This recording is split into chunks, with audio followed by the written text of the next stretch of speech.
بسم الله الرحمن الرحيم. الحمد لله رب العالمين،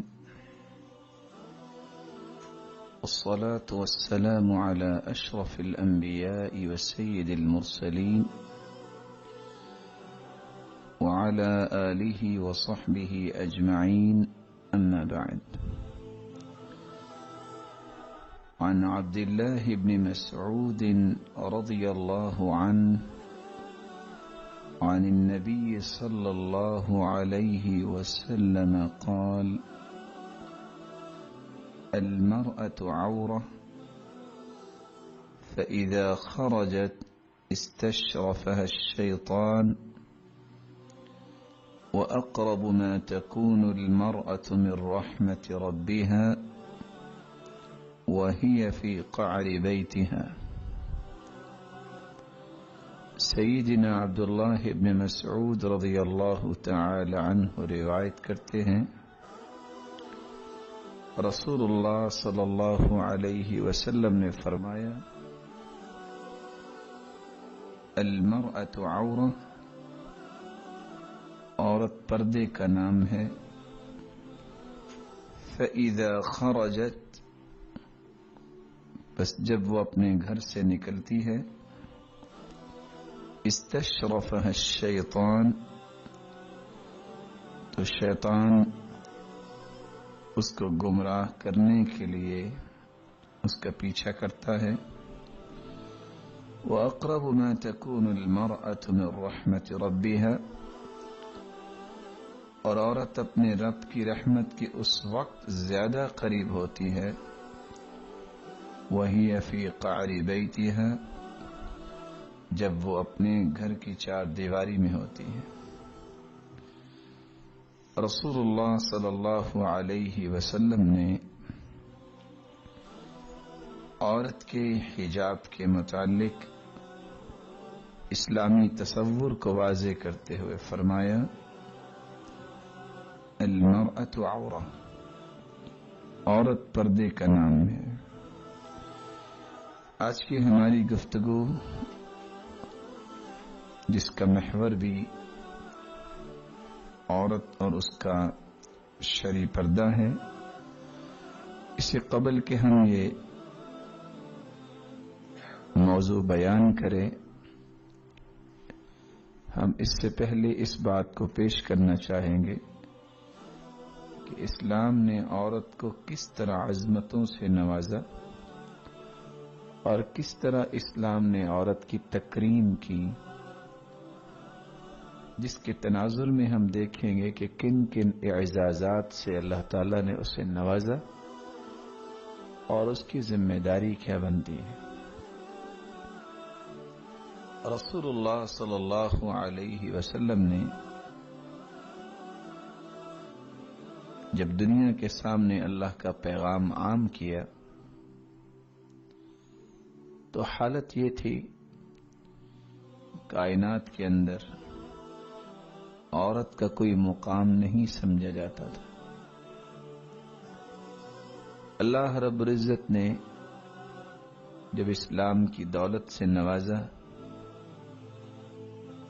تو مسلمانوں کو عورت کا مقام سمجھانے کے لیے اس آیت کو نازل کیا اور بتا دیا کہ انسانیت میں مرد اور عورت برابر ہیں. انا خلقناکم من ذکر و انثی، تمہیں ایک مرد اور ایک عورت سے پیدا کیا ہے. بلکہ اللہ تعالی نے اس کی شان کو بلند کرنے کے لیے ایمان میں بھی برابری کا ایک پیغام نازل کر دیا. من عمل صالحا من ذکر او انثى وهو مؤمن، کوئی مرد ہو یا عورت، اگر وہ نیک اور صالح عمل اللہ کے سامنے پیش کرتا ہے یا پیش کرتی ہے، فَلَنُحْيِيَنَّهُ حَيَاةً طَيِّبَةً، تو اللہ رب العزت فرماتے ہیں ہمارا یہ وعدہ ہے کہ ہم اس کی زندگی کو بارونق بنائیں گے.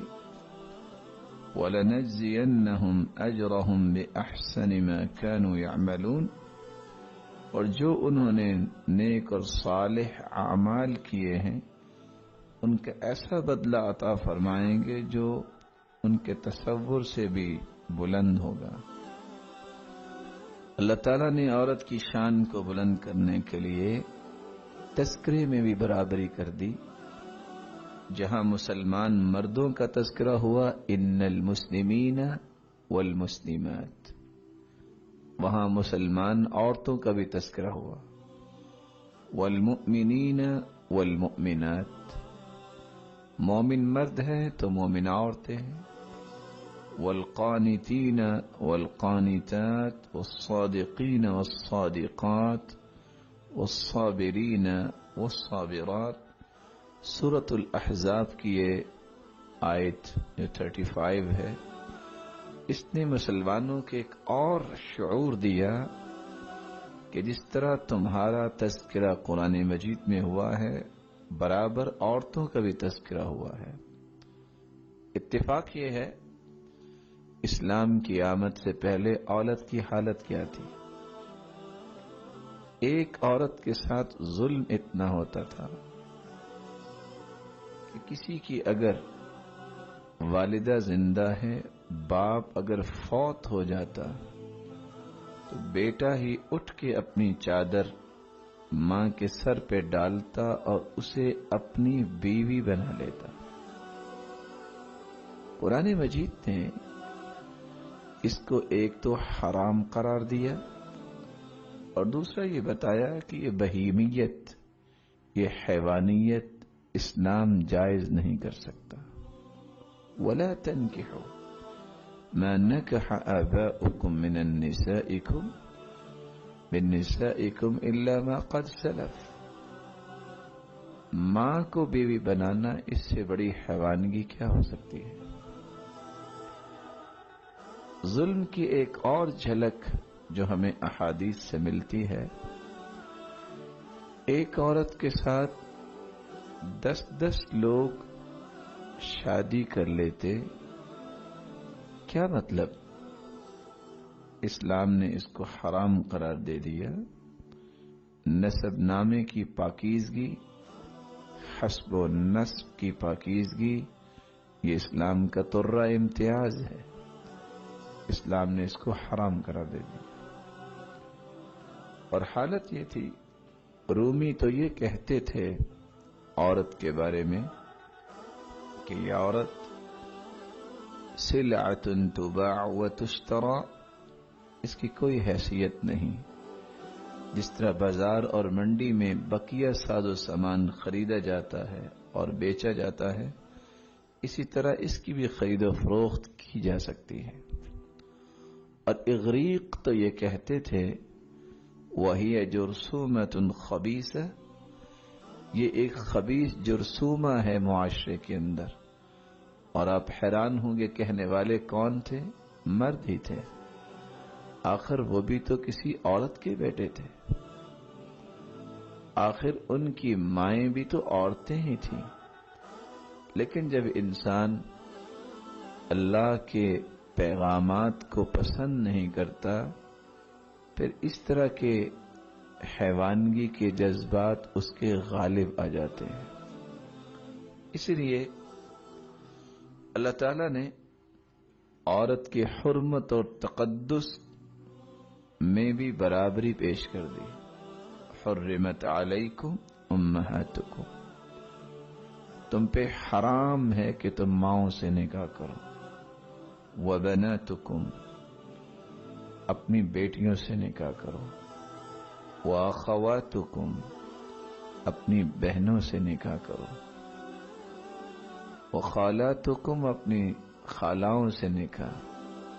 اور اسی طرح تمہارے والد کی بہنیں، وہ بھی تم پہ حرام ہیں۔